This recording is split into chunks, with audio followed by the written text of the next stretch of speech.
Então, tá lá, depois do culto. Pastor Batista. Você lembra daquele cantor Amado Batista? Eis aqui, Amado Batista. Mas não é cantor, é pastor. Ele vai trazer para nós a palavra hoje. Que Deus abençoe você poderosamente.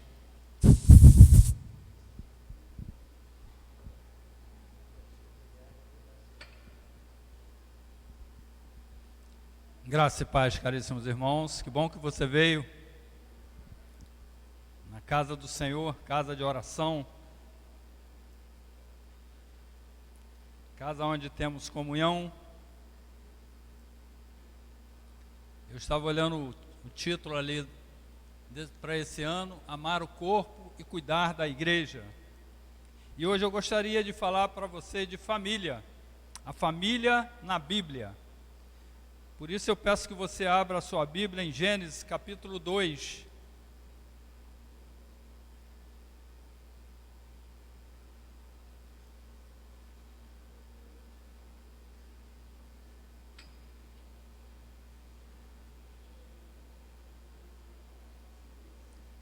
Fácil de achar, né? Gênesis capítulo 2, a partir do versículo 18.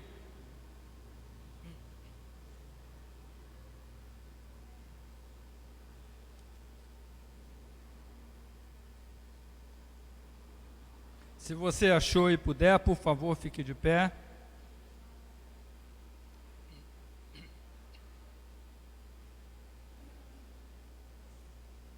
Troca a versão para mim, Carla, por favor. ARA.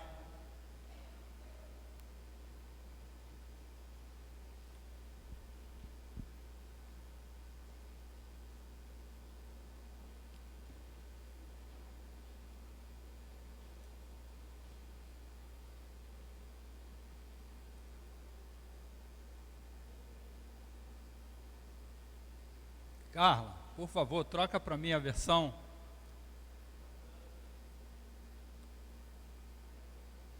Então eu vou ler por aqui mesmo. Obrigado. Diz assim a palavra do Senhor. Disse mais o Senhor Deus: não é bom que o homem esteja só. Far-lhe-ei uma auxiliadora que lhe seja idônea.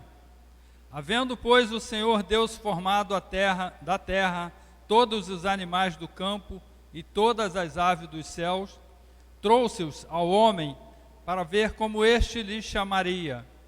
E o nome que o homem desse a todos os seres viventes, esse seria o nome deles. Deu nome o homem a todos os animais domésticos, às aves dos céus e a todos os animais selváticos. Para o homem, todavia, não se achava uma auxiliadora que lhe fosse idônea. Então o Senhor Deus fez cair pesado sono sobre o homem, e este adormeceu.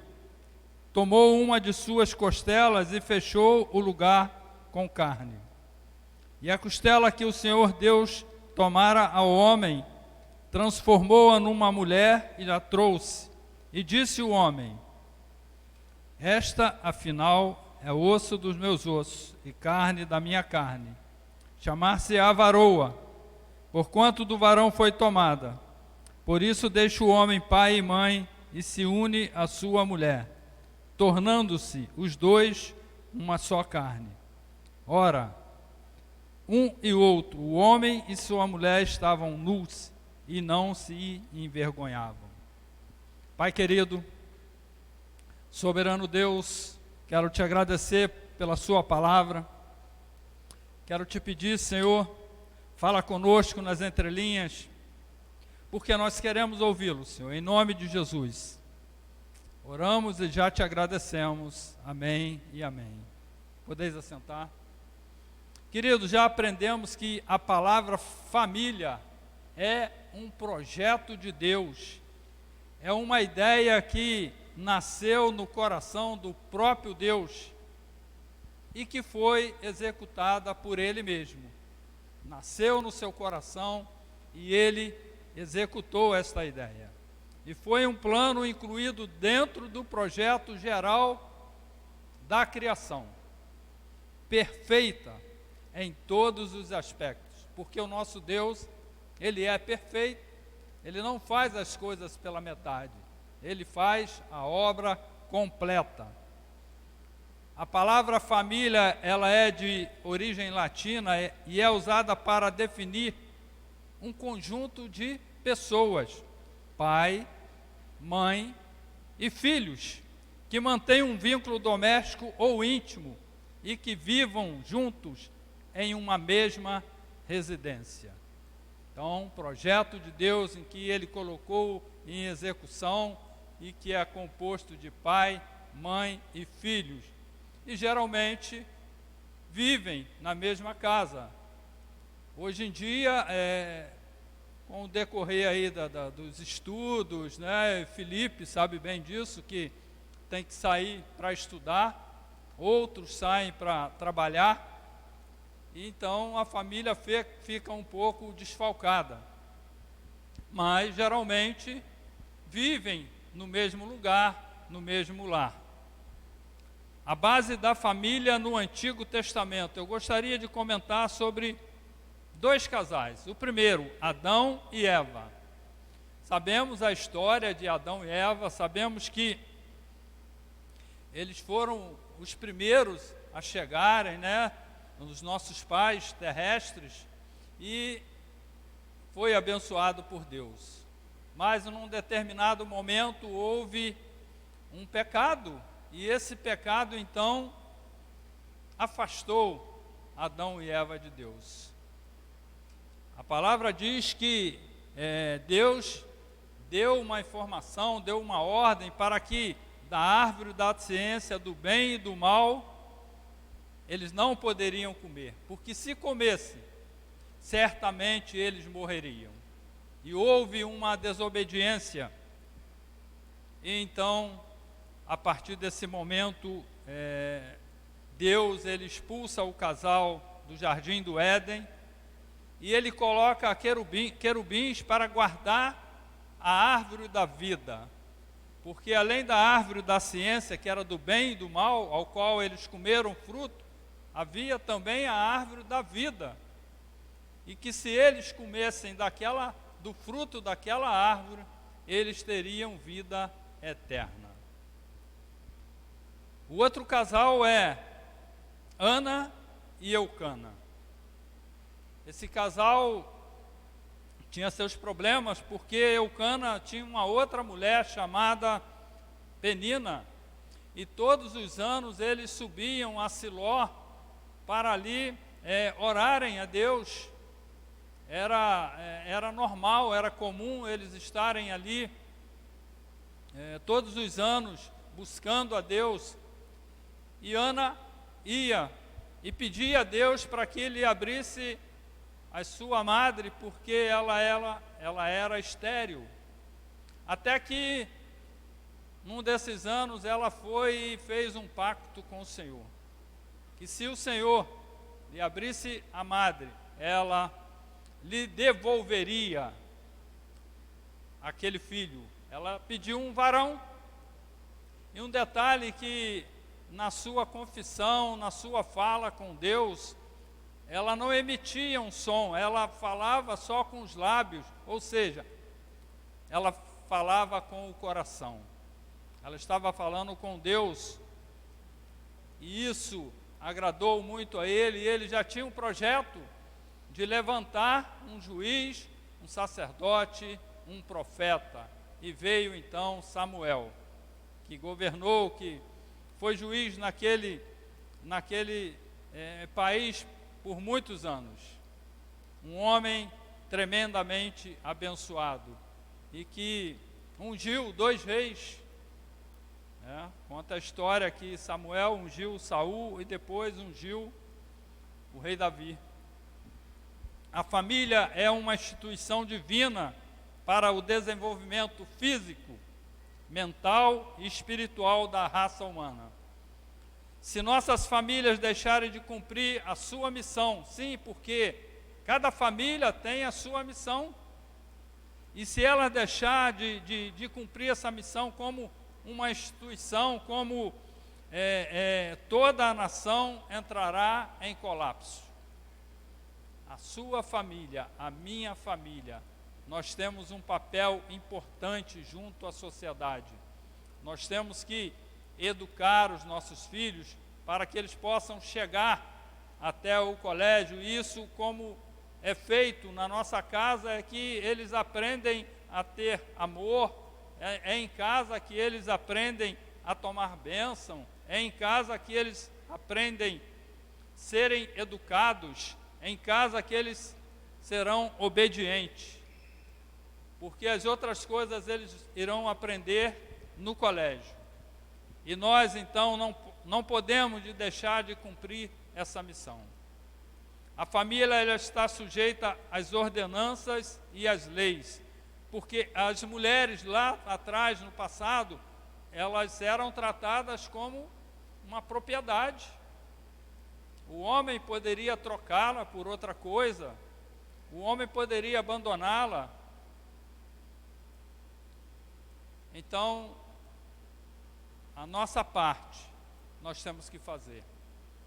Nós temos que cumprir a lei. Ainda bem que tem essas leis aí que hoje protegem a mulher, porque a viúva naquele tempo ela ficava desamparada, totalmente desamparada. E se ela não tivesse um filho para que ele pudesse lhe ajudar, ela ia ser uma pedinte e talvez até ia se prostituir. A lei dá os preceitos para a formação da família. E eu gostaria de ler com você Deuteronômio, capítulo 6.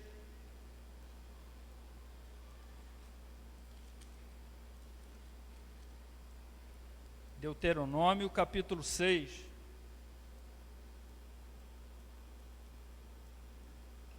Versículos 5 a 8. Versículo 4, vamos ler do versículo 4. Diz assim a palavra do Senhor: Ouve, Israel, o Senhor, nosso Deus, é o único Senhor. Amarás, pois, o Senhor teu Deus de todo o teu coração, e de toda a tua alma, e de toda a sua força. Estas palavras que hoje te ordeno estarão no teu coração. Tu as inculcarás a teus filhos, e delas falarás assentado em tua casa, e andando pelo caminho, e ao deitar-te, e ao levantar-te. Também as atarás como sinal na tua mão, e te serão por frontal entre os olhos, e as escreverás nas umbrais da tua casa e nas tuas portas. Aqui são instruções para os nossos filhos, para que eles possam crescer no caminho, para que eles possam seguir os nossos passos de cristão, porque um dia nós seremos cobrados. O pastor Antônio falou aqui, se nós não colocarmos uma ordenança em cima dos nossos filhos, não tivermos controle em cima deles, vamos perdê-los. Então a palavra lá no Antigo Testamento, lá no comecinho, ela já nos instrui para que nós possamos cuidar dos nossos filhos. A família também é uma unidade básica da sociedade humana. É na escola onde se forma o caráter, cultiva a decência, a fidelidade, honestidade e também a solidariedade.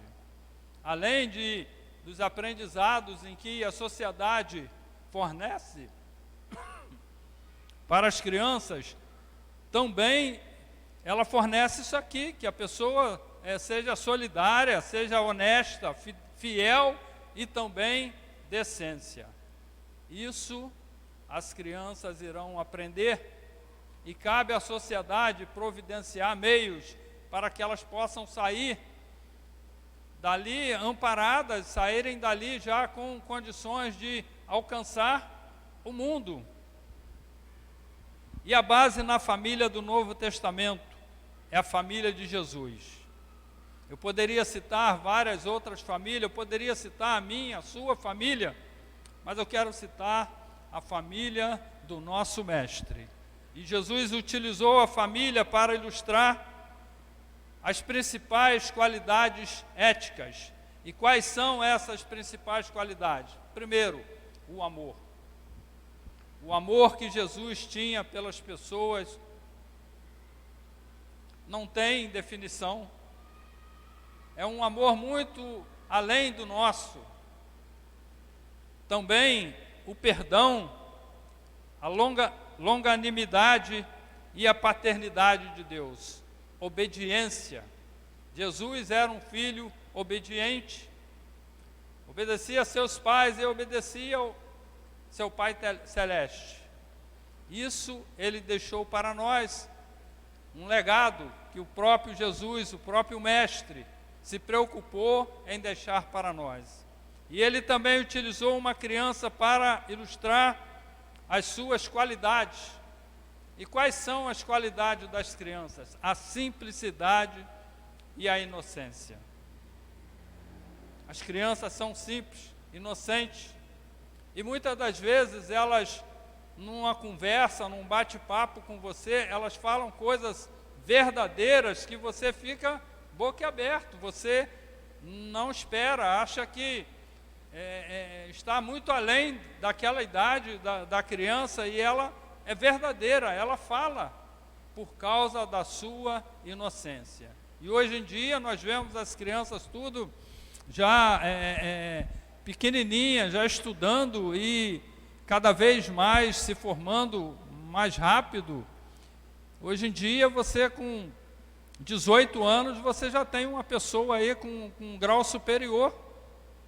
Antigamente, 18 anos você estava terminando o segundo grau. As coisas estão avançando um certo ponto em que a educação cresce assustadoramente. E essas crianças, na sua simplicidade, estão acompanhando. Converse com a criança de 5 anos, dê um smartphone para ela. Não precisa dar ali aquele...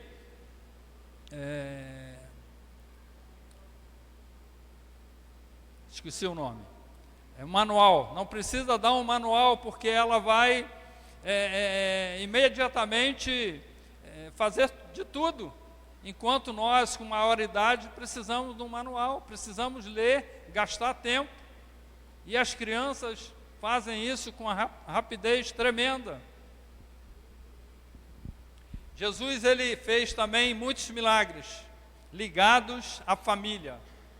Ele curou o leproso, ele cura um servo do centurião romano, ele curou a sogra de Pedro, ele ressuscitou uma menina, curou uma mulher com hemorragia e também ressuscitou seu amigo Lázaro.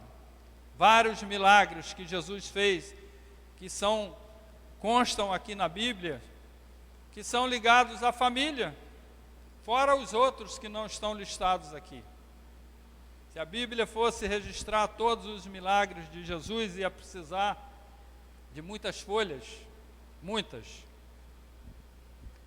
Eu quero ver com você no Salmo 127, eu gostaria de ler, por favor, onde vemos 5 fatos importantes na formação da família.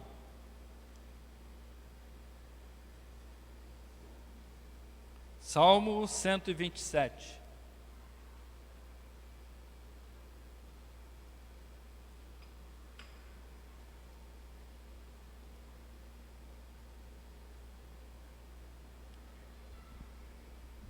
Diz assim a palavra do Senhor: se o Senhor não edificar a casa, em vão trabalham os que a edificam. Se o Senhor não guardar a cidade, em vão vigia a sentinela. Inútil vos será levantar de madrugada, repousar tarde, comer o pão que penosamente granjeastes. Aos seus amados ele o dá enquanto dormem. Herança do Senhor são os filhos, o fruto do ventre, seu galardão. Como flechas na mão do guerreiro, assim são os filhos da mocidade. Feliz o homem que enche deles a sua aljava, não será envergonhado quando pleitear com os inimigos à porta. É Deus que constrói a família. No versículo 1 ele fala assim: se o Senhor não edificar a casa, em vão trabalham os que a edificam. É colocar Deus na frente daquilo que você vai fazer no seu lar. É pedir para que Ele te oriente para quando você for construir a sua casa, faça da maneira certa. É pedir recursos para que Ele possa te ajudar, que você possa terminar a tua obra. Porque muitas das vezes você pega para fazer uma construção, você não mede o quanto vai gastar, o quanto é necessário, e você fica envergonhado. E quando ele diz assim, em vão trabalham os que edificam, é porque você não pediu orientação a Deus. Vai construir a sua casa? Beleza. Peça orientação a Deus. Peça para que Ele te ajude, providenciando recursos. No versículo ainda 1, ele diz assim: se o Senhor não guardar a cidade, em vão vigia a sentinela. É Deus quem protege a família. Clame a Deus para que Ele possa estar cuidando da sua família. Eu tenho certeza que pastor Emerson todo dia ora por Lucas, por Bia, que está lá em São Paulo. Não é isso? Temos que orar por nossos filhos. Na maioria das vezes a gente não sabe onde eles estão.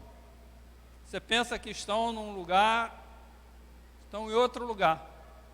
Eu lembro quando meu filho fazia faculdade em Campo Grande e um dia ele demorou, e eu liguei para ele e falei: cara, onde você está? Eu estou no Maracanã. Foi para o Maracanã, tinha um jogo da seleção feminina lá, entrou lá dentro do campo, tirou foto e tudo, e não havia me falado. Hoje ele tem filho, ele sabe como é a preocupação do pai com o filho. Mas enquanto não tem, eles acham que é normal. Eles esquecem que nós não vamos conseguir dormir enquanto eles não estiverem em casa, enquanto eles não passarem informações de onde eles estão. O pai se preocupa. Então temos que pedir a Deus para que tome conta da nossa família, da nossa parentela, daqueles que estão longe, em que você fica preocupado. No versículo 2, inútil vos será levantar de madrugada, repousar à tarde, comer o pão que aos seus amados Ele dá enquanto dormem. É Deus suprindo a família. O nosso pão cotidiano não vai nos faltar, porque nós temos um Deus que supre as nossas necessidades. Mas você tem que pedir a Ele, você tem que falar com Ele, você tem que especificar para Ele: Senhor, supre as nossas necessidades, não deixe que falte o nosso pão cotidiano, e Ele vai te abençoar. No versículo 3 e 4, diz: herança do Senhor são os filhos. Olha que bênção! Herança do Senhor são os filhos, o fruto do ventre do seu galardão. Como flechas na mão do guerreiro, assim são os filhos da mocidade. É Deus quem faz prosperar a família. E ela vai prosperar. Esses dias eu estava conversando com o diácono Márcio, e ele estava falando assim: meus filhos já estão, o Giovanni já tem um, e os outros estão pensando já em casar e ter filhos também. Que bênção, né? Filhos são herança. E depois vem os netos. Herança do Senhor para as nossas vidas. No versículo 5 diz assim: feliz o homem que enche deles a sua aljava, não será envergonhado quando pleitear com os inimigos à porta. É Deus quem adorna a família. É sempre Deus. Então clame ao Senhor para que Ele possa abençoar a sua família, para que Ele possa prover na sua família, para que Ele possa abrir portas, para que você consiga ajudar a sua família a crescer.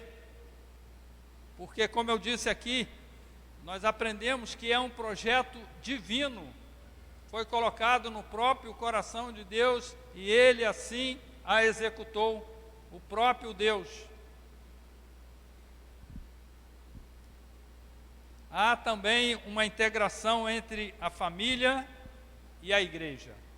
A importância da família, a importância que a igreja tem em cuidar dos membros. Somos um corpo, somos uma família. Quando estamos juntos, somos uma família. A igreja conduz a família a uma adoração autêntica, através dos conceitos, palestras, estudos, conferências, retiros. O próprio retiro que o pastor Antônio falou aqui, já se esgotaram as vagas. Rapidinho, 1.800 mulheres. Ainda bem que eles criaram opções para que pudessem ver através da internet. Hoje é uma opção boa que nós temos, né? Podermos participar, podermos assistir. Também somos desafiados à prática do perdão, comunhão, amizade, participação, recreação e adoração coletiva. Faz parte a integração entre a igreja e a família. E temos que participar. Quando há um estudo, há palestras, há fontes para que você possa cada vez mais alimentar sua vida espiritual. E a igreja te dar essa oportunidade de você estar aqui, por exemplo, no culto, ouvindo uma palavra, tendo comunhão depois do culto ali, tomando um cafezinho, conversando. E isso é bom e agrada a Deus. A igreja ajuda a família a construir boas amizades. Atos capítulo 2, por favor.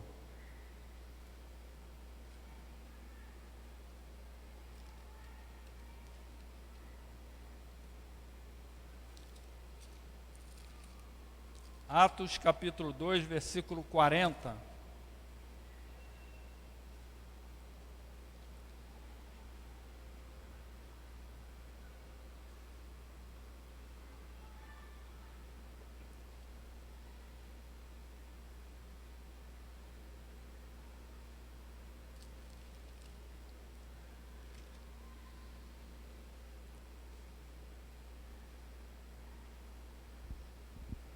Perdão, a partir do 42.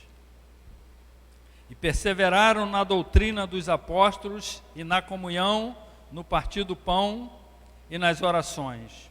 Em cada alma havia temor, e muitos prodígios e sinais eram feitos por intermédio dos apóstolos. Todos os que creram estavam juntos e tinham tudo em comum. Vendiam as suas propriedades e bem, distribuindo o produto entre todos, à medida que alguém tinha necessidade. Diariamente perseveravam unânimes no templo, partiam pão de casa em casa e tomavam as suas refeições com alegria e singeleza de coração, louvando a Deus e contando com a simpatia de todo o povo. Enquanto isso, acrescentava-lhes o Senhor dia a dia os que iam sendo salvos. Aqui conta a história de como vivia os novos convertidos. Aqueles crentes que se enganjavam, vestiam a camisa, vendiam as suas propriedades, aqueles que tinham mais de uma, tinham condições de ajudar, vendiam e repartiam. Entregavam aos apóstolos e eles então repartiam para que todos pudessem viver numa união plena. E eles perseveravam unânime no templo. Havia o partir do pão, a comunhão, estavam juntos buscando a Deus e tendo comunhão. Um culto no lar, por exemplo, é uma boa maneira de nós estarmos em comunhão, estarmos pertinho um do outro, conhecendo mais a vida dos irmãos. Bons amigos, relacionamentos, divertimentos, aconselhamentos. É muito bom quando você tem alguma situação que está te incomodando e você pode chegar perto de um irmão que você confia e pede ele um aconselhamento. É muito bom ouvir uma boa palavra. É muito bom ter amigos, bons relacionamentos. Também nos divertirmos, porque faz parte da igreja você ir participar desse encontro que vai ter dos jovens. É um divertimento. Você vai ter boas amizades, você vai estar com quem você gosta, você vai aprender da palavra, você vai usufruir da piscina, e com certeza tem um campo ali perto da casa do pastor Antônio, haverá um bom futebol. Não é isso, Vinícius? Não é? Vai ter? Com certeza, né? Então isso é construir boas amizades, boas influências. Deus supre-nos com amizade cristãs, que edificam, que permanecem. Eu estou falando de amizade cristãs, coisas que irão permanecer, irá fazer com que você guarde recordações para o resto da sua vida. Sabe quando você conhece um irmão e que passa-se longos anos você sem ter contato, sem ver aquela pessoa e de repente aquela pessoa aparece? Que alegria, Jean. Muito bom quando a gente revê um amigo, né, Marcelo? É muito bom a gente rever amigos, é gratificante, e isso agrada a Deus. A igreja ajuda a família no dom da hospitabilidade. Em Romanos fala sobre isso. Devemos aceitar as pessoas em nossas casas, acolher aqueles missionários que saem para fazer obras em outros lugares, outros estados, outro país. Embora hoje em dia a gente fica meio assim desconfiado, mas a gente pode obter informações e então você trazer aquela pessoa, acolher aquela pessoa. A palavra nos instrui isso. Isso é fazer a obra, faz parte de fazer a obra de Deus, acolher missionários, acolher pessoas. A igreja prepara a família para cumprir a sua missão. O alvo de Deus para nós é que assumimos o compromisso de Josué. E eu gostaria de ler com você Josué capítulo 24, versículo 15, onde Josué, no seu último capítulo do seu livro, ele traz à memória tudo o que Deus havia feito por eles. Ele vem listando o que foi feito naqueles 40 anos da saída do povo do Egito até a chegada da terra prometida. Tudo o que Deus fez. E ali no versículo 15 ele dá um ultimato ao povo. Ele diz assim: porém, se vos parece mal aos vossos olhos servir ao Senhor, escolhei hoje a quem servis. Se os deuses a quem serviram vossos pais, que estavam da além do rio, ou aos deuses dos amorreus, em cuja terra habitais. Porém, eu e minha casa serviremos ao Senhor. Aqui ele fechou com o povo, e o povo afirmativamente concordou com ele, e aceitaram. E ali então Josué pôde se despedir aos 110 anos daquele povo. Isso é gratificante. Quando nós temos comunhão com os irmãos, quando nós passamos o legado que o próprio Jesus deixou para nós, possamos pregar na vida daquelas pessoas. E aí você pode, pastor, eu não tenho intimidade, eu não tenho coragem, eu não vou subir ao púlpito. Não precisa. Você não precisa subir ao púlpito.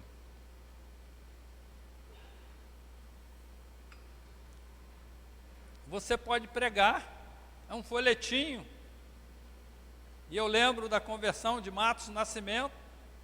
Alguém entregou um folhetinho para ele, na hora ele colocou no bolso do paletó, mas quando ele estava sozinho, ele se assentou, ele pegou aquele folhetim e o Espírito Santo tocou no coração dele.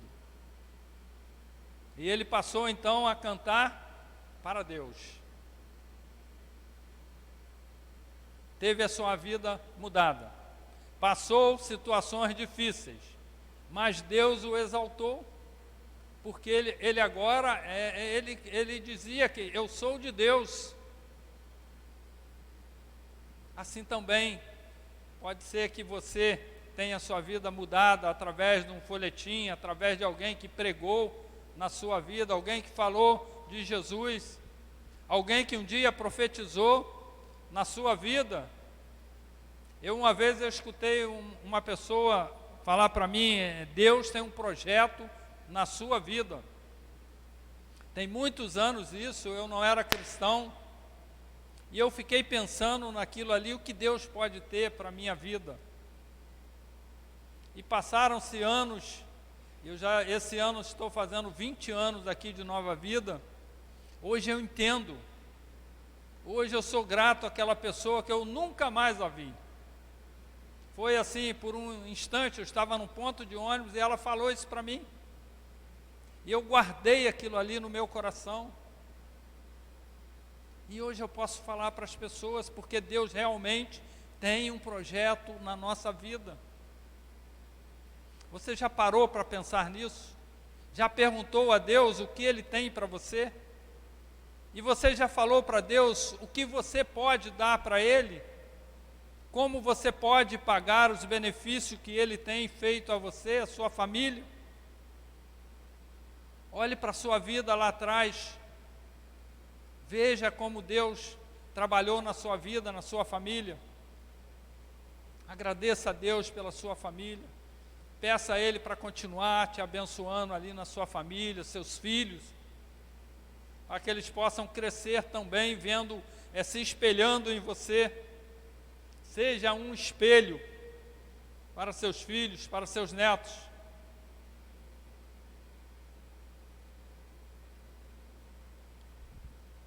E eu quero dar para você 3 segredos para preservar a sua família. O primeiro, estabilidade emocional, saúde, estrutura. Uma família enraizada, uma família próspera, ela tem que ter estabilidade, ela tem que ter estrutura, saúde. Ela precisa estar bem também financeiramente estável. Pastor, mas hoje em dia é muito difícil você estar bem financeiramente, estar com uma situação estável. Realmente, meus irmãos, é difícil. Mas se você não se estruturar, se você não buscar meios, não aprender, você não vai conseguir. Busque, procure, estude.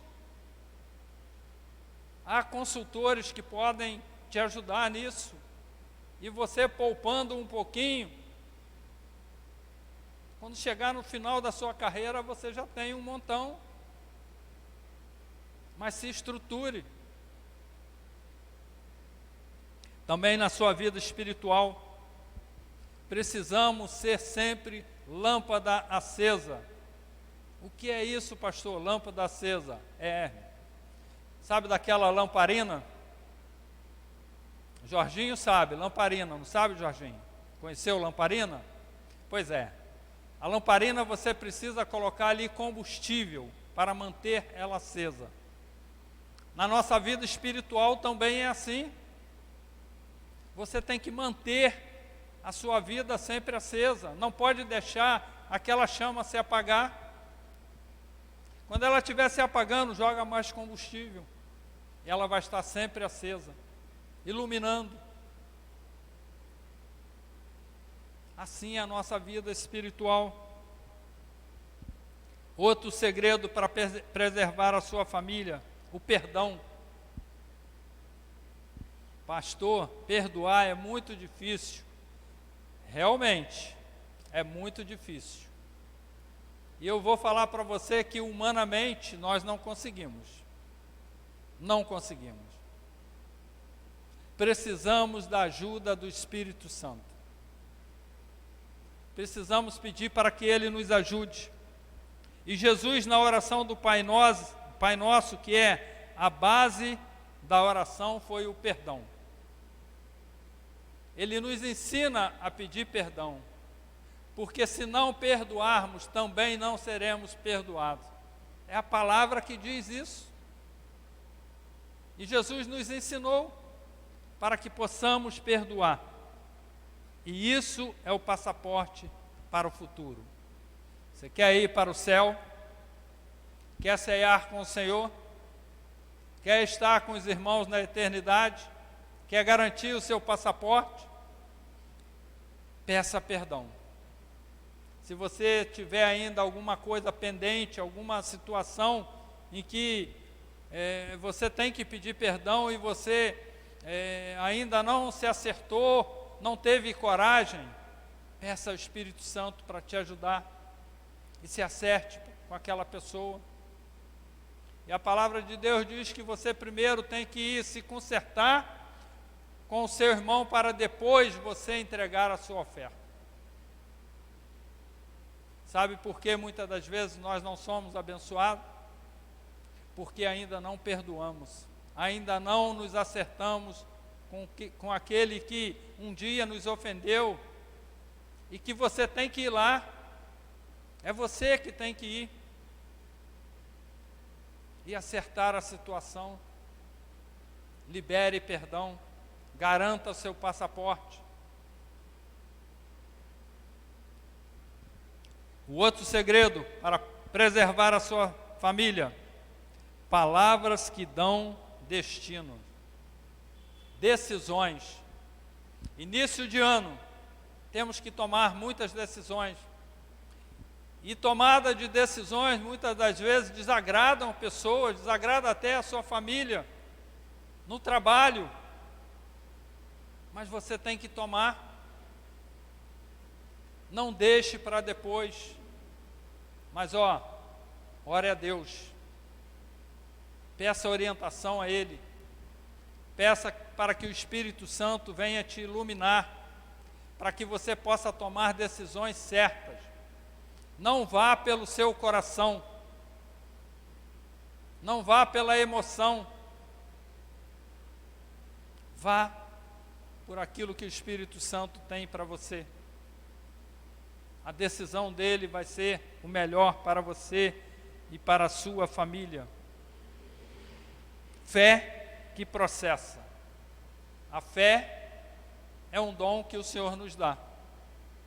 Nós temos fé suficiente para mover montanhas. Mas será que nós acreditamos? Não acreditamos. A palavra nos garante, mas nós não acreditamos. Queridos, nós temos que colocar a nossa fé em evidência, fazer acontecer, deixar o Espírito Santo agir através de nós. É entregar os seus caminhos ao Senhor, confiar nele e deixar Ele agir.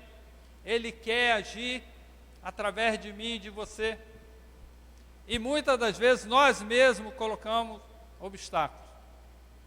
Nós impedimos a ação do Espírito Santo. Deixa Ele fluir. Deixe Ele agir. Também conexões que fazemos. fazemos muitas coisas erradas. E às vezes nós pensamos que estamos fazendo corretamente.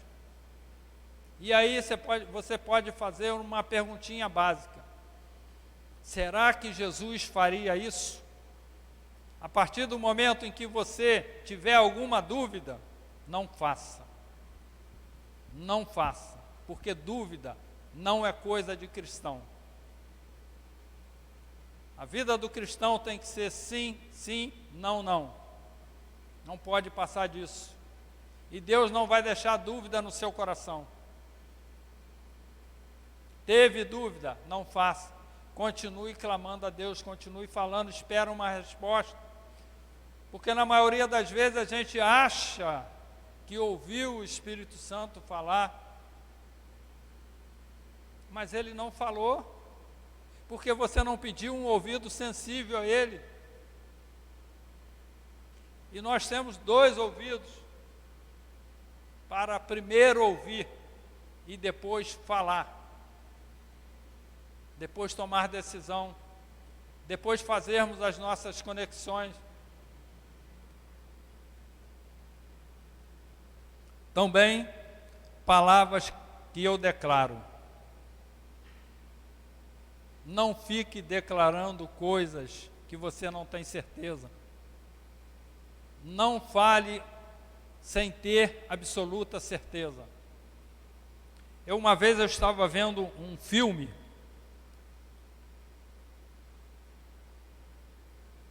Era um julgamento. E o advogado de defesa, ele armou uma situação em que o réu estava sendo acusado de que ele teria entrado num lugar e atacado uma pessoa, e não era ele. E o advogado, então, ele armou uma situação em que entrou uma mulher atrás do júri, fazendo uma bagunça para chamar a atenção. E o advogado perguntou àquela pessoa que estava ali sendo ouvida: você viu aquela mulher que entrou ali? Eu vi sim, aquela mulher eu vi. Não era mulher, era um homem. Perdeu a causa. Aquilo que ele pensou que ter visto não era. Não diga palavras em que você não tenha certeza. Seja honesto. O cristão tem que ser honesto. O cristão não pode participar de determinadas coisas. Eu acho isso. Não. É sim, sim, não, não. Não podemos passar disso. O ataque contra a família, ele é ferrenho. Mas no perfeito projeto de Deus, a igreja surge como forte aliada. A igreja é aliada da família. A igreja acolhe as famílias. Sabe quando você chega na igreja ainda todo sujo, cheio de carrapicho, cheio de vícios, e a igreja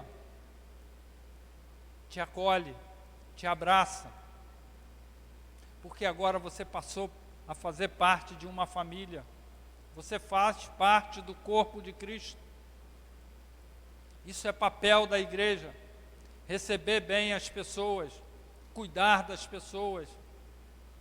E não é só do ministério, é de todos nós. Somos um corpo.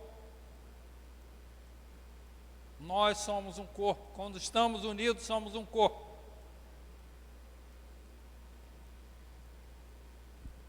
A igreja tem a missão e o poder necessário para reverter o caos instalado em qualquer família. Muitas coisas podem acontecer na família. Muitas desgraças, separações, mortes, brigas. Mas quando essa família que está ali moribunda, quando essa família está sofrendo, quando ela busca ajuda na igreja, a igreja ajuda, a igreja está presente, a igreja participa, a igreja é lugar de aprendermos coisas boas. Aqui só aprendemos coisas boas.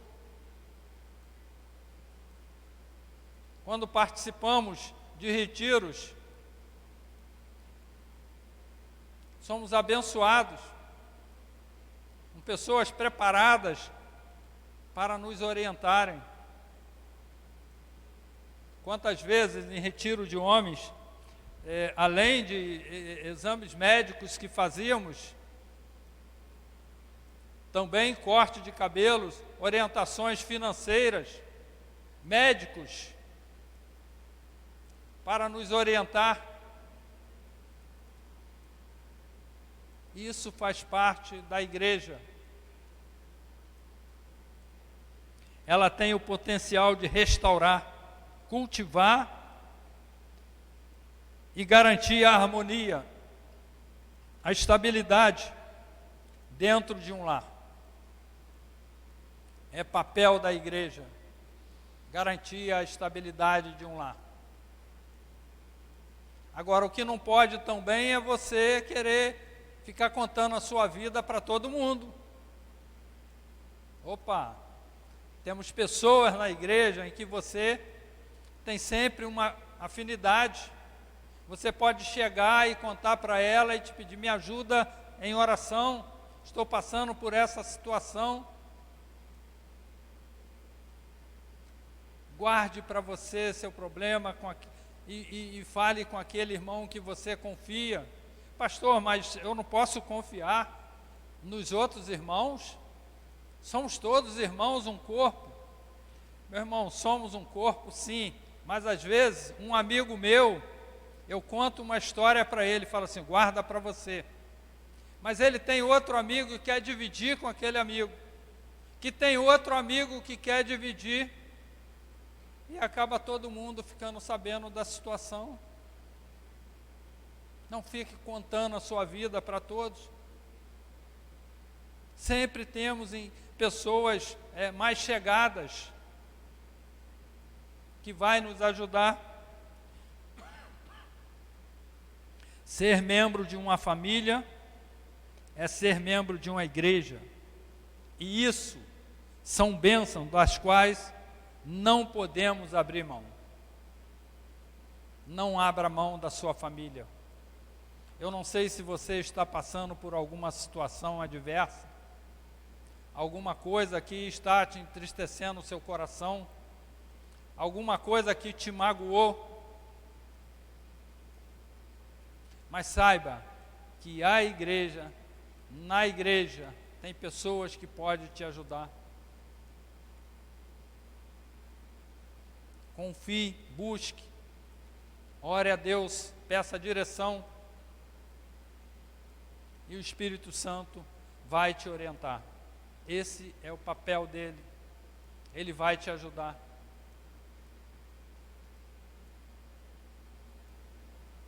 Não perca sua família, não perca seus filhos, que são herança, como foi lido aqui. O salmista diz: filhos são herança. E a sua família pode ser abençoada. Mas para isso nós temos que buscar o nosso Deus, ter intimidade com Deus, clamar a Ele, pedir para que Ele te ajude. E a igreja está pronta para te ajudar. Amém? Que o Espírito Santo possa falar melhor ao coração dos irmãos. Curve a sua cabeça, eu gostaria de estar orando. Pai querido, obrigado pela Tua palavra, que nos instruiu, Senhor, a sermos uma família, Pai. E vimos aqui situações, Senhor, em que o Senhor nos instrui a levarmos para a nossa casa, ensinarmos nossos filhos a estarmos juntos, a edificarmos uma casa, Pai, onde a Sua presença seja constante. Obrigado, Senhor, por tudo que o Senhor já tem feito em nossas vidas. Continue abençoando as famílias, Senhor. Não deixe que o inimigo de nossas almas venha fazer uma tempestade em nossas famílias. Proteja, Senhor, as nossas famílias. Cuida, Senhor, de cada família aqui representada. Ser propício a nós, Pai. Em nome de Jesus, eu oro e já te agradeço. Em nome de Jesus. Amém e amém. Vamos ficar de pé.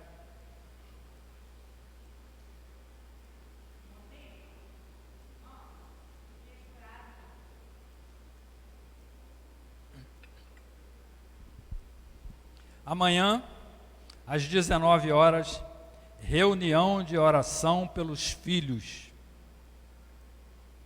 Temos um visitante aí, né? Um casal de visitante de Seropédica. Que Deus abençoe.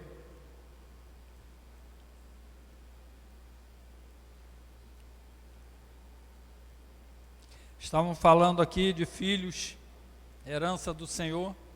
Amanhã, culto de oração pelos nossos filhos. Se você puder e desejar, venha estar conosco. Vamos orar por nossos filhos, vamos dobrar nossos joelhos por eles. Vamos orar por esses pedidos e aquele pedido que você tem falado com o Senhor. Este é o momento de colocarmos diante dele. Pai querido, louvado e engrandecido seja teu nome. Eu quero te agradecer, Senhor, por essa oportunidade, Senhor, de estar aqui, Pai, clamando por essa igreja lá em Juazeiro do Norte. Pai. Há aqui vários nomes, Senhor, a maioria de crianças, cujo missionário Lucas está ali incumbido de pregar, Pai, de trabalhar ali como igreja. Eu quero te pedir uma porção dobrada na vida de Lucas. Abençoa ele, Senhor. Abençoa também esses pedidos aqui, Pai. Pedido de oração por família, libertação, restauração de casamento, restauração de saúde, libertação. Meu Deus, tenha misericórdia, Pai. Visita os doentes e cura, Senhor. Abra a porta, Senhor, para aqueles que estão aguardando um exame, uma cirurgia, e ajuda aqueles que estão se recuperando, Pai. Em nome de Jesus eu já te agradeço e peço também por cada pedido que está no coração dos teus servos. Vá de encontro a cada um, Senhor. Abençoa, Senhor, de forma tremenda, Senhor. Pai, eu te peço por aqueles também que ainda não foram banhados pelo teu sangue, Senhor. Não foram convertidos, não te conhecem, Senhor. Meu Deus, ajuda-nos para que possamos pregar para essas pessoas. Abrirmos nossas bocas e falarmos do teu amor para eles. Obrigado, Senhor. Pai, eu quero agora abençoar a cada irmão que está aqui neste momento, aqueles que não puderem vir. Eu quero te pedir pelo nosso lar. Vá de encontro, Senhor, à nossa família, à nossa parentela, aonde eles estiverem, os nossos filhos, aonde estiverem, a nossa família, Senhor. Abençoa de forma tremenda, Pai. Em nome de Jesus eu coloco em tuas mãos e te peço, cuida, Senhor, de cada um, Pai. Cuida da igreja, Senhor. Que possamos ser esse canal para abençoarmos família. Em nome de Jesus, eu te agradeço e te peço, leva-nos de volta para o nosso lar. Dê-nos, Pai, um restante de domingo abençoado e uma semana super abençoada. Que a sua presença seja conosco em cada momento de nossa vida, aonde estivermos. Que a sua presença seja conosco. Amém e amém. Vá em paz, que o Senhor nos abençoe de forma rica, poderosa e abundantemente. Até terça-feira, nosso culto de oração.